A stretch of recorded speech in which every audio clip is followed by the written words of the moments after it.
Find a Way. İdil presents. In this program, my guest is Nergis Canefe, who will be talking about the reconciliation process between the Canadians and the indigenous communities. Hello and welcome back to another episode of We Can Find a Way, a podcast about conflict resolution. My name is İdil.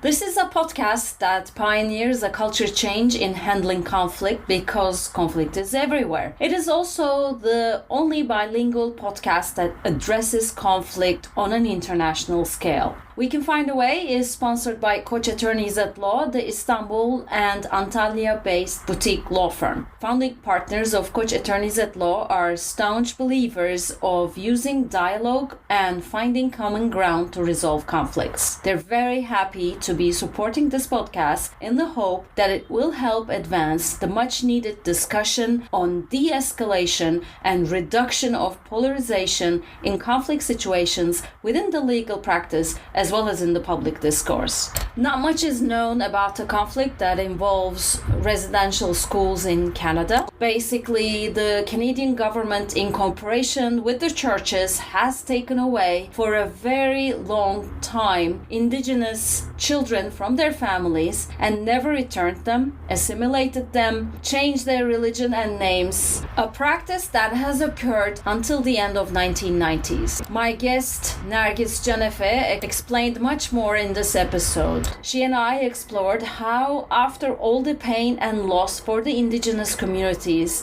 there can be reconciliation between the aboriginals and Canadians of all sorts, including those who arrived in the country recently, and whether there can be reconciliation only through governmental action. Professor Nergis Canefe is a scholar trained in the fields of political philosophy, forced migration studies, and international public law, with special focus on critical human rights and state-society relations. She has over 20 years of experience in carrying out research with displaced communities and teaching human rights and public law globally. Her research experience includes working with the Muslim and Jewish diasporas in Europe and North America, refugees and displaced peoples in Turkey, Cyprus, India, Uganda, South Africa, Bosnia, and Colombia. Professor Canefe joined York University in 2003, and she has been a full-time faculty member teaching at various departments. Prior to joining York, she worked at LSE in the UK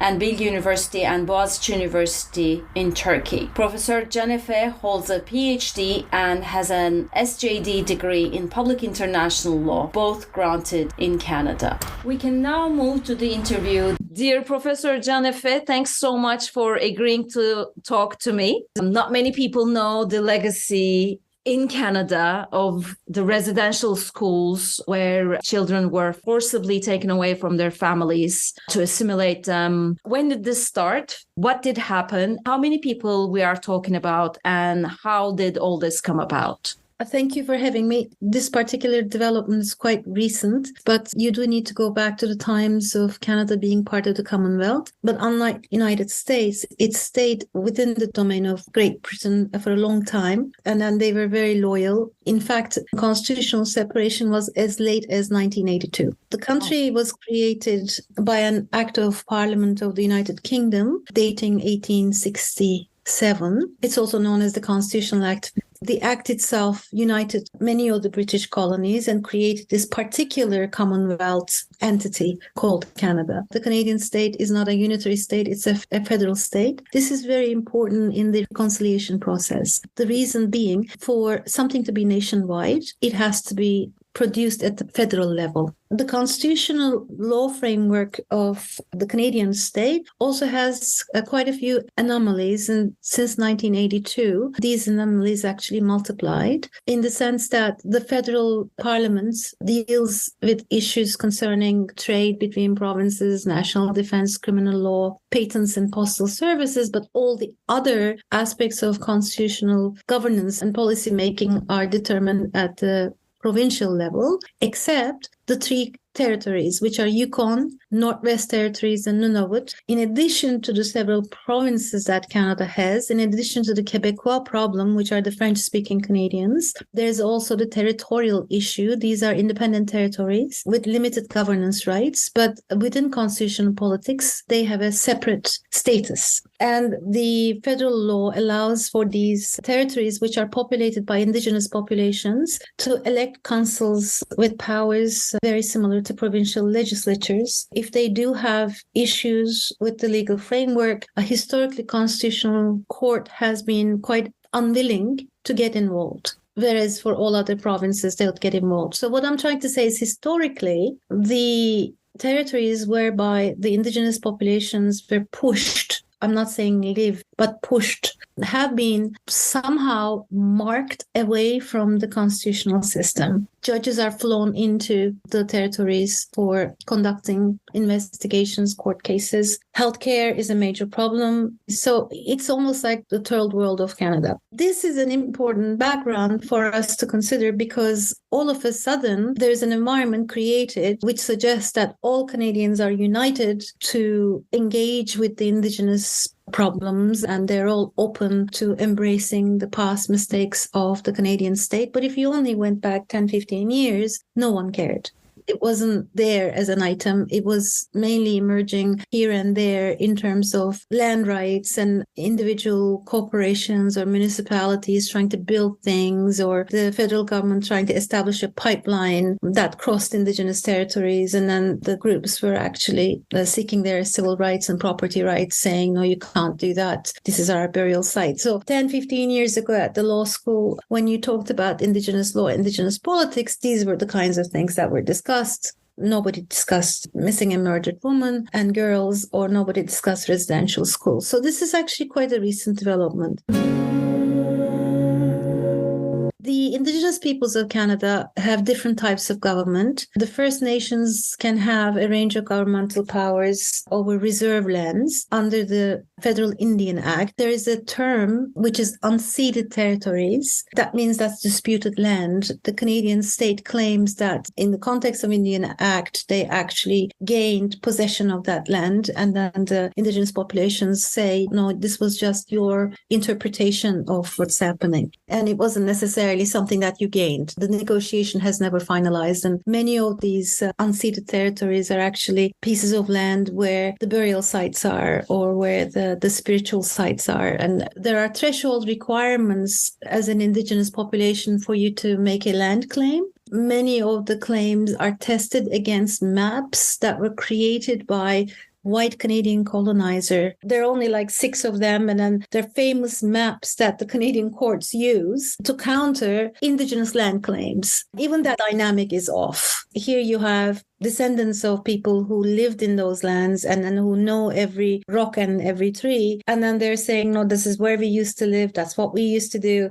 And then you pull out maps prepared by colonial explorers saying, no, you didn't live there. We didn't see you when we passed that river. There's another threshold which clearly requires that in order to make a land claim, you have to be currently using the land in terms of fishing and providing your subsistence. And then you can have a certain say about how the rivers are used and how the forests are used. But if you are not currently using it for hunting or for fishing or for subsistence agriculture, then you cannot make a claim on the land. Given the nature of the Indigenous population, which is both shrinking, but also the younger population moved to the urban centers at the borders of Indigenous versus Canadian provincial settlements, it's quite difficult to make a claim that we're still fishing and hunting. And therefore, there's an increasing amount of land grab. So the reason why I'm telling you all this is it's not all a garden of roses. There's a lot going on in terms of truth and reconciliation and residential schools, and then that's really worthwhile for our attention, especially in terms of transitional justice measures and the kinds of acts that the state actually can engage with. But overall, it's still quite a mess. There is not really a priority over land issue than the health issue or the discrimination issue. Like nobody has made a decision. They're all flowing from all directions, all at the same time. And there is a little bit of confusion, if I understand it correctly. Yes, everybody picks up one part of it, but what's interesting with the Truth and Reconciliation, which we'll discuss in a minute, is that it is a federal policy. So at my home university, every time we have a Senate meeting or even a departmental meeting, for the last 3-4 years, we start with a land acknowledgement.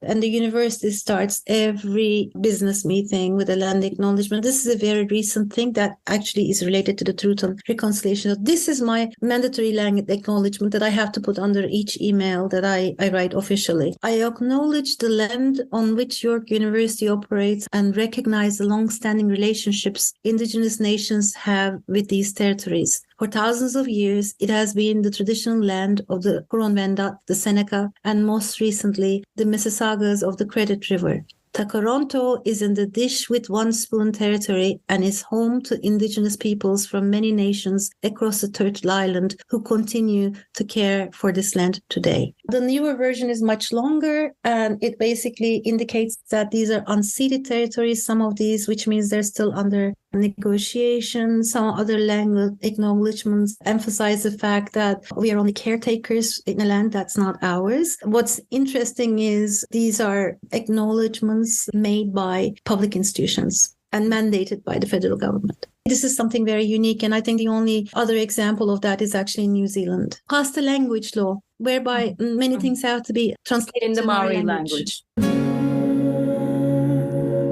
How many people are we talking about overall in Canada? What is the percentage-wise population of the indigenous people? Total Canadian population is quite small. We actually see a significant reduction in the population numbers because there's a very high rate of teenage suicide. And the marriages sometimes take place with a person who is not categorized as indigenous. And as a result, if it's a woman who is marrying outside of the indigenous community, she actually loses her indigenous status. The children do not register as indigenous. It's under 1 million. As of 2021, the population was about 38.25 million. So they are less than 1%. I'm really curious in this setting how it came to residential schools. This is a very difficult question in the sense that there is a significant pressure coming from the indigenous communities themselves for the Constitutional Court and Canadian lawmaking bodies not to intervene with their affairs. Patriarchy is universal. So, for instance, the loss of the status a woman marries outside of the indigenous community is something that they have been endorsing. Constitutional Court basically said the Yukon, Northwest, and Nunavut, we are not equipped or entitled to intervene with their internal affairs. Whereas if this kind of thing happened in any other circumstance, they would have said, well, there's a gender bias, citizenship should be not discriminating against women. But in this case, they basically pulled back saying, sorry, we're not going anywhere near it. So the intermarriage continues to decimate total number of population. The other aspect is some of them move to the cities and they don't register anymore as part of the indigenous territories. It doesn't bring them any benefit, or they don't want to be recognized as such. And in general, population growth is very limited. There has been a very widespread epidemic of alcoholism. Prior to that, obviously, very widespread communal diseases that were brought by the white people, which critically, almost like a genocide, killed indigenous populations because their immune system was not accustomed to measles or many of the diseases that we now have vaccines for our children, but these were not introduced to the population. But what's most important is, and this is kind of we're edging towards the residential school problem, for about 2 to 3 generations, indigenous families living up in the territories, but also in the cities, almost by law, they had to give their children away. Their children were taken into state custody. Their children's names were changed, and their children were taken in mostly very young. They were forbidden to use their mother tongue,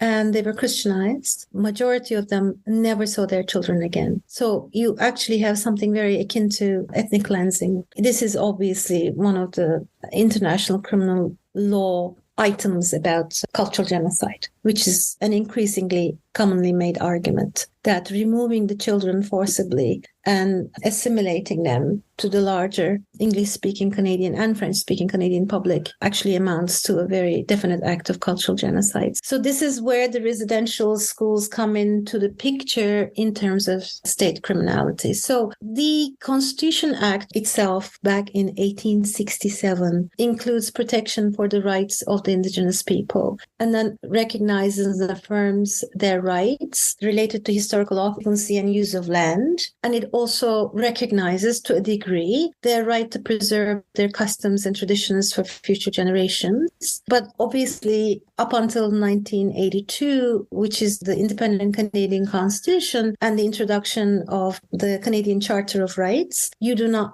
see these kinds of provisions being actualized. They basically remained on paper. What that means is the state criminal acts or the constitution of the residential schools and the transfer of the authority of the state to the Christian churches, which run the residential schools, actually took place at a time where within the constitutional framework, you were not meant to be doing what you did. They basically recognized the rights of the indigenous peoples and their treaty rights and affirm it. The issue is that about 140 federally run residential schools were opened and operated in Canada between 1867 and 1996. Funding actually came from the federal government, but they were not run by the federal government. The main two branches, at least in the Canadian context, is the Church of England and the Catholic Church. The initial wave of the residential schools were run by the Church of England and their establishments and their missionary staff. Later on, Catholic Church joined in as well. This is a societal issue. It's not just one church or the other church or one province or the other province. There are just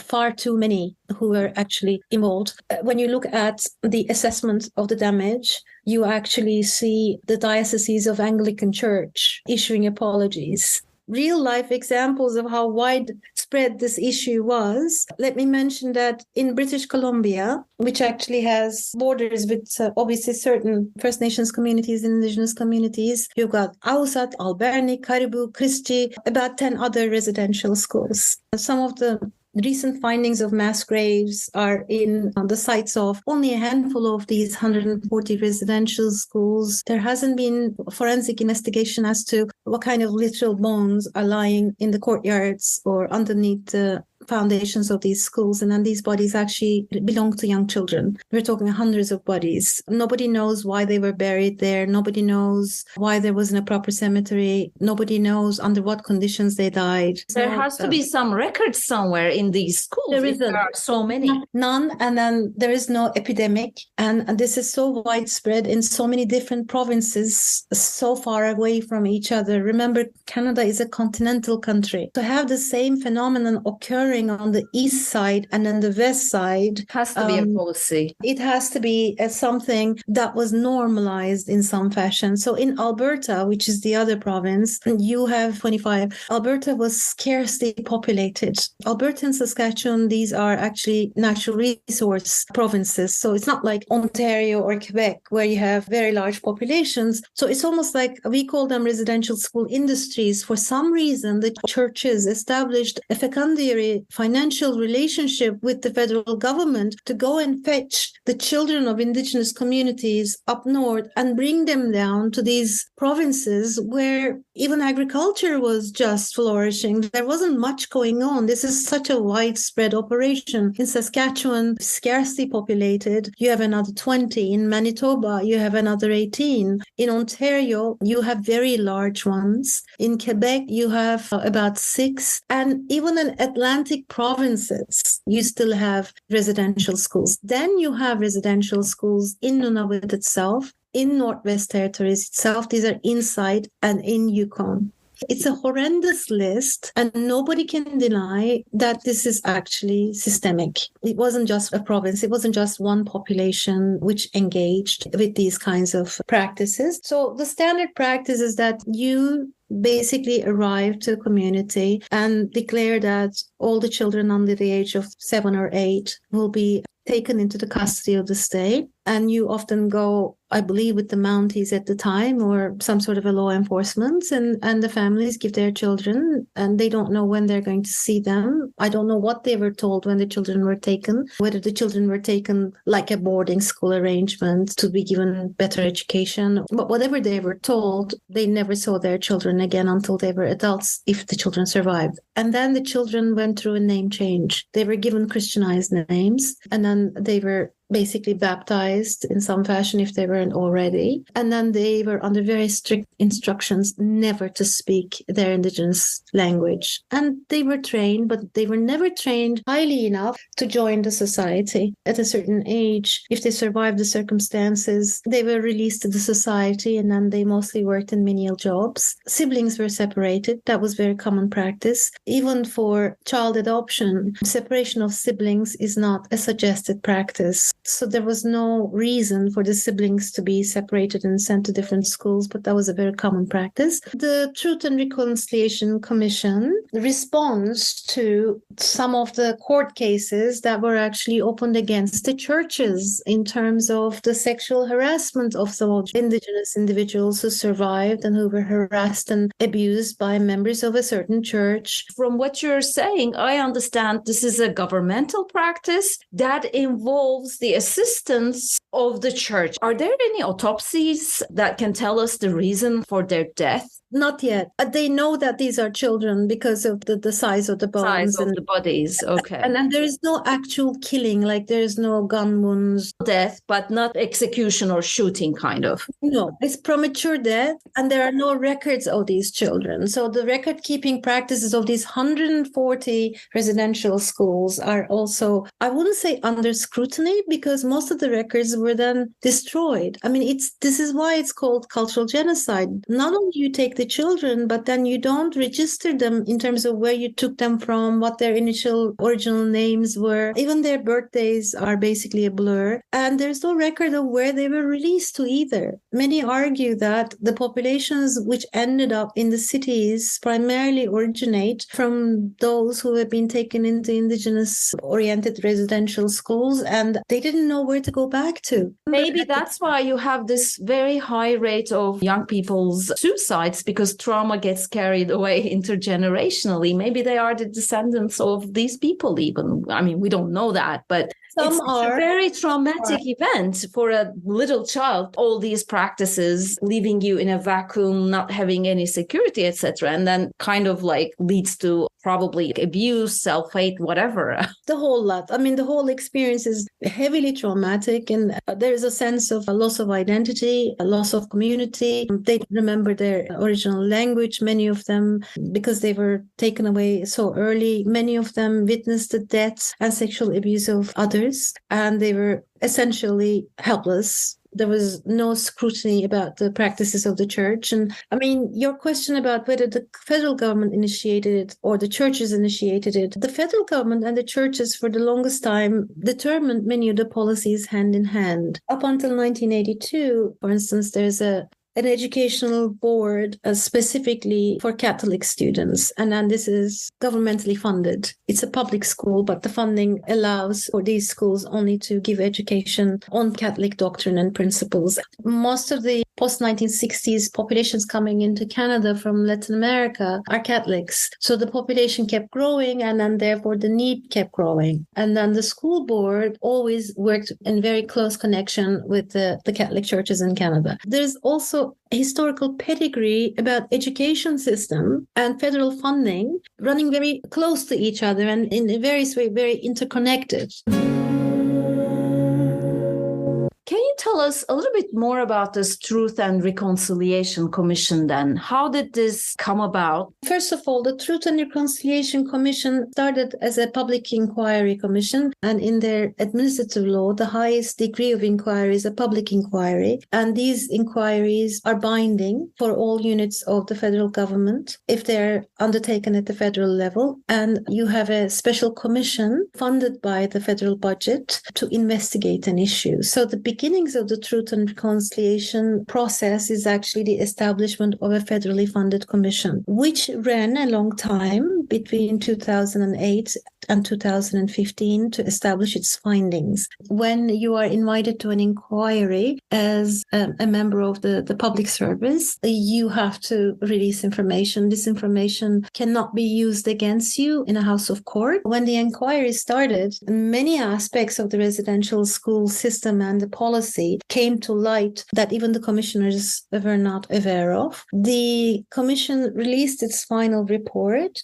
detailing 94 specific courses of action and policy change. They also initiated Federal Statutory Day of commemoration concerning the residential school policy and deaths and disappearances. How does it affect us? Because the idea of a public inquiry and a commission is that this has to translate into policy change. But it's not so easy. Reading a land acknowledgement is one thing. Changing the curriculum is another. Changing certain provisions of the specific acts against discrimination is another. Dealing with problems in the territories is another. So one of the most widespread criticisms of truth and reconciliation work, including the commission and the final report, is that it was heavily circumscribed and it was very limited in its scope. It didn't look at the problem of indigenous nations in Canada. It just focused on the residential school system. And the government's response is that, well, this is a first step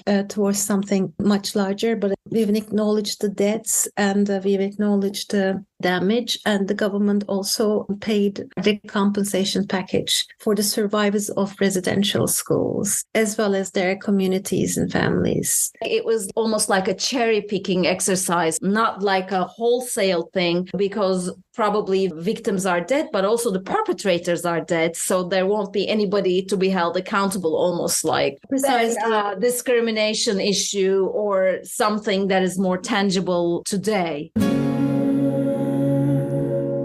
Does this type of commission contribute to healing between the communities? I think it does. It does for the aims of both reconciliation and future resolution of the relations between Indigenous First Nations communities and the Canadian public at large, which includes primarily immigrant communities. So the commission itself was created through a legal settlement, which is very important, between residential school survivors themselves, who gave very detailed testimonies of places, times, names, and then the Assembly of First Nations and Inuit representatives and the parties who were responsible for the creation and operation of the schools, the surviving parties, which included both the federal government and the church bodies. So that's a very unique combination. Most of TRC processes, including the South African one, tends to protect state authorities, and it tends to concentrate on individual societal crimes. This one is unique in the sense that it actually brought together legally recognized bodies under a common mandate. And the mandate of TRC was to inform the Canadian public. That means there was federal funding allocated, not just for the documentation and the testimonies of the survivors, which are widely available, but also in general communities affected by the residential school experience and their current day status. It basically began as a major public policy initiative. I mean, shift. Yes, definitely. So I think in that sense, it's very unique. Governments do not fund such operations normally. And any package that comes out of the federal government tends to be a very large package because with all its complaints, Canada is actually a very rich country and it's a social welfare state. So federal government funding, the scale, even the smallest size, tends to be quite large. Also, what's unique in terms of transitional justice, international criminal law and that kind of debate is residential school survivors were part of the commission. So they weren't just witnesses. They were actually part of the commission. That's really empowering. Yeah, they were there to give guidance about the next stage in the initiative for the kind of commemoration and the kind of paying tribute that should be permanent and lasting, Canadian public policy measures. The final report included 10 principles for reconciliation, then 94 calls to action. That includes all sectors of Canadian society, including public service. That's quite unique. So it's not, let's say, sorry, let's give them compensation, let's close the issue. It's more like, this is just the beginning. We'll basically make sure that the curriculum will change. We'll make sure that the indigenous histories will be included. We'll make sure that in so many ways the Canadian Public Service will have an expansion to the territories, and immigrants should be educated about Canada's particular history. Here is the catch. You're running away from Ukraine or Iran or Chile, and you arrived in Canada. You already suffered so much, and you worked very hard to establish a life in Canada. You knew nothing about the Indigenous population. You weren't involved in the residential school system. You didn't even know they existed for the most part, although for citizenship, you have to take a constitutional law test, and then there you actually have to acknowledge the special status of Indigenous communities. But practically, you had no dealings with them per se. All of a sudden, at school, your children are told that they are not only responsible for the future of the Indigenous communities, but them and their parents are usurpers of this very skewed and explosive relationship. Some of the immigrant communities did not take that well, because they don't believe that as migrants, they're also settlers. Because the language itself, the Truth and Reconciliation, identifies Canada as a settler society, not as an immigrant society. So even the latest arrival has to somehow be accountable for making use of land and resources that doesn't belong to them, which is actually a very problematic statement if you think of it from the immigrant point of view. So there is a lot to be done at the school system for the incoming immigrants and their children to be acclimatized to Indigenous politics of Canada, which obviously goes back to the Truth and Reconciliation Commission of Canada recommendations. This is very important because I think it's also an issue that is being dealt with in Germany. They are also settler societies somehow, not to the extent of Canada, but because they're teaching Holocaust and all other things, the new communities are also at loss. Well, we were never part of this kind of, as you have said, but I guess Canada is in that regard leading the way that this is, if you're going to be part of this society, this is this society for better or for worse. Yes, so there's often what we call a generational clash between older immigrants and then younger immigrants. I could speak for my own children. They were trained in the Canadian educational system, and my older son, I think, was perhaps the only white child in his class. And when I mispronounced the name of a city in Pakistan, he would correct me because his classmates came from all these geographies that I've never been to, or I didn't have a first-hand experience, whereas his generation, that's the Canadian public. That's wonderful. I wish it was happening everywhere. Right. So the younger generation is much more keen on embracing this idea that indeed we are settlers and then there are things to be done. The story is just starting. Whereas the older generation tends to be very reactive, saying, you know what, this is white guilt. You're basically moving white guilt onto our shoulders. We don't see the histories of the brown people in this business of reconciliation. It was something that the French and the British and their European counterparts engaged in. We had nothing to do with it. It's their colonial past. So, for instance, the older Indian community tends to say, well, we were also colonized. So we're not going to take responsibility for what the colonizer did to the Indigenous community because we were in the same situation. So you've got these very interesting political debates, but the younger generation actually can rise above it, saying there's a lot to be done still because you still have these communities. And first of all, they're not just Eskimos. There are different communities with different languages. They have different traditions, different histories. Constitutional politics have a lot of gaps in terms of dealing with Indigenous land claims and cultural claims. There's also appropriation of Indigenous cultures using certain cultural symbols that are actually of spiritual nature to somehow showcase Canada as this land of mystically beautiful peoples, whereas the actual story is very dark. So there's a lot changing at the moment. My university is quite a large university with 9 faculties and 60,000 plus students. And the last 5 years, we had several calls in terms of establishing Indigenous studies chairs, but we also came to an understanding that It's not the responsibility of the indigenous studies scholar who should teach indigenous politics or indigenous history. We should all have foundational courses that each one of us can teach on indigenous histories and indigenous politics, which is quite different if you compare it, let's say, with Black studies or race and racism education. Interestingly, institutionally, there's a very widespread push to make indigenous studies, indigenous histories, part of the regular curriculum. For instance, when I was teaching Canadian Immigrant Society, something like that, it's now pro forma that you start with who has been excluded, who has been treated as a second class, and that starts with the Catholics and then the Eastern Europeans, then the Indians, of course, the Chinese. Everybody knows about this. So members of these communities and their children and grandchildren are already honored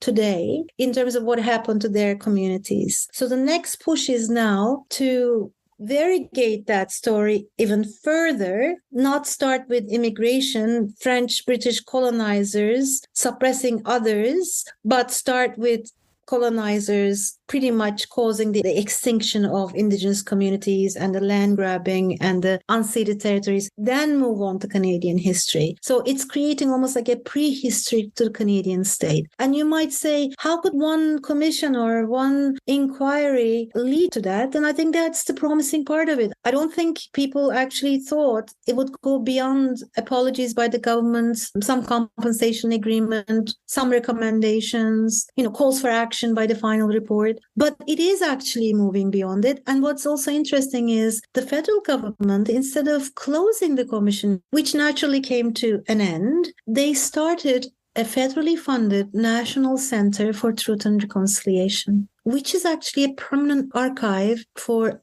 witness statements, documents, all relevant materials the commission has gathered. Not only they have library and collections, but they also have a National Student Memorial Register, as well as ongoing learning and research centers, and they continue to collect documentation. So the story didn't end with the commission. They actually institutionalized the findings of the commission, which is again unusual, because often these are sores and wounds that societies do not feel so comfortable about continuing to dwell on, right? You get the job done, you close the issue, you erect a memorial or two, maybe you have a museum or archive of some sort, and then that's it. You move on. So the Canadian government is moving on, but in a different way. And they also established a statutory holiday, which I think you would appreciate is very unique. It is almost holistic approach, like a much wider scope with the society, with the immigrants, with the government. So we're really talking about like a healing process, while at the same time, we're still kind of like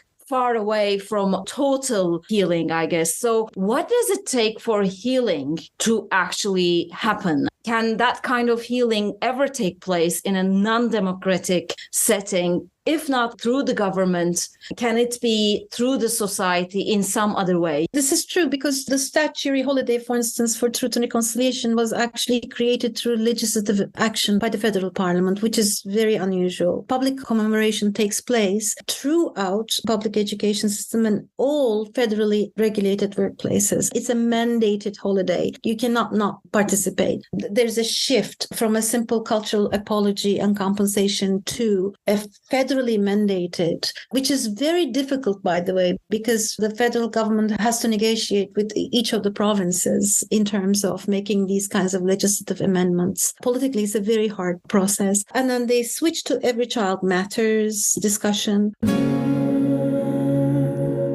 There are ongoing issues about young Indigenous girls basically being sold into prostitution, and in an unprecedented way, many of them get killed and then their bodies are dumped on the highways and whatnot. In the border provinces, even today, sometimes 7% of the inmates are actually Indigenous, whereas in the population of the province, there may be 3%. So these are ongoing problems. I'm trying to build a bridge to what you asked in terms of democratic versus autocratic societies, right? So even though there is legislative decision-making involved, commemoration involved, institution-making involved, at the societal level, many of the problems are multiplying today. They're not taken care of because the kind of racism and discriminatory nature of these acts are deeply ingrained in the society. Majority of the homeless populations in Canadian cities are indigenous, which says something about the rate of integration. The retention rate of indigenous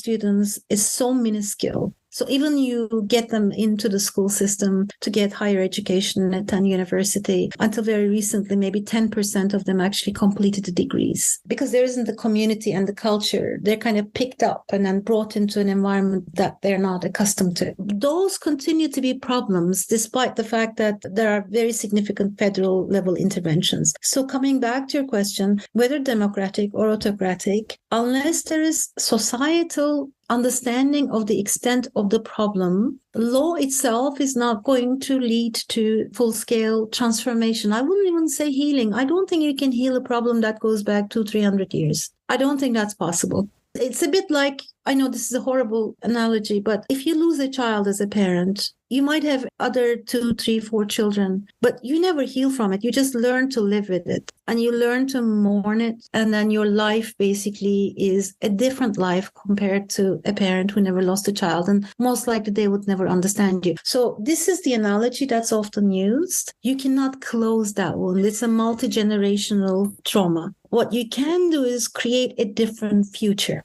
So you can't do past reconciliation, but you can actually do future reconciliation, which is very, very unusual. We're talking about 150,000 indigenous children removed, separated, and many dead. And then the last federally run school closed in late 1990s. That is so recent. Canadian society until 1990s wasn't even aware of all these things. And now they are just having an awakening. I mean, I wish I could be so optimistic because I don't think they were necessarily unaware. The political elite, the establishment definitely knew this was the case. And the reason being, in the Canadian context, they had an arrangement concerning Indigenous child welfare. And Indigenous child welfare regulations are federal regulations, and it basically authorized Indigenous children to be removed from their families for issues related to poverty, substance abuse, and instead of providing support for these children within their own community, it authorized for them to be moved to residential schools. And this was basically known by the public.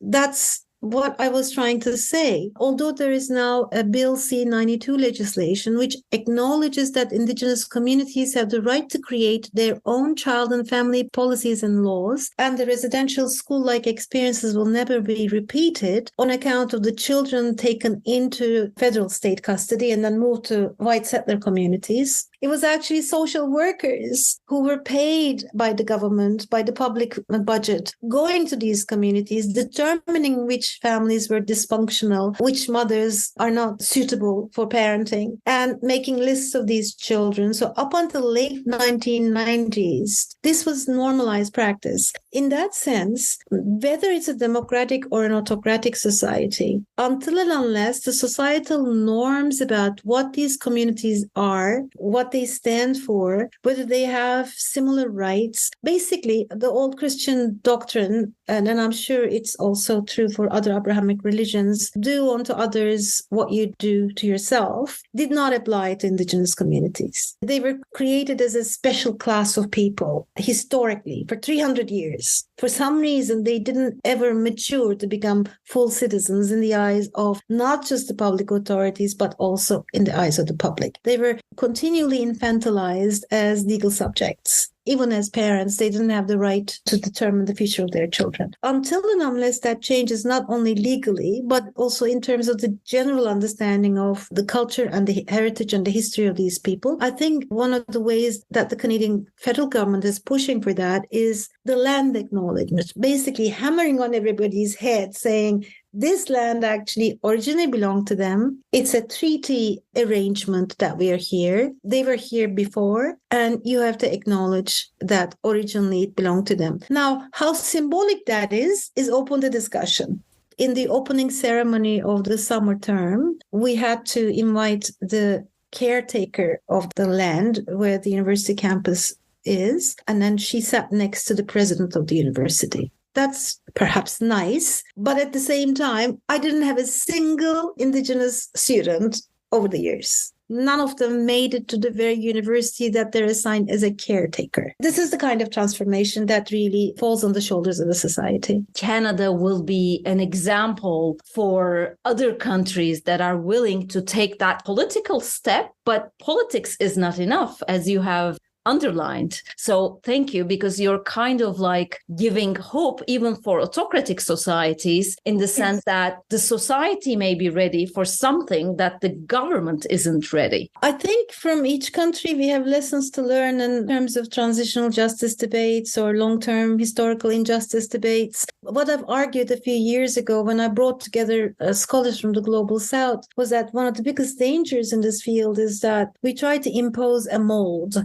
and inscribe steps ABC. And I think the Canadian example is a very good one in terms of illustrating that you have to do your own job. You can learn from how they did it, but then you really, really have to internalize and see what works for you and what new innovative things you have to do for yourself. This was a long and emotionally intense episode of We Can Find a Way. Professor Canefe and I have discussed many issues involving the indigenous communities in Canada and the wrongs that have been done to them, but also how to rectify them and what the Canadian government was doing, but at the same time, whether this can be only done by the government.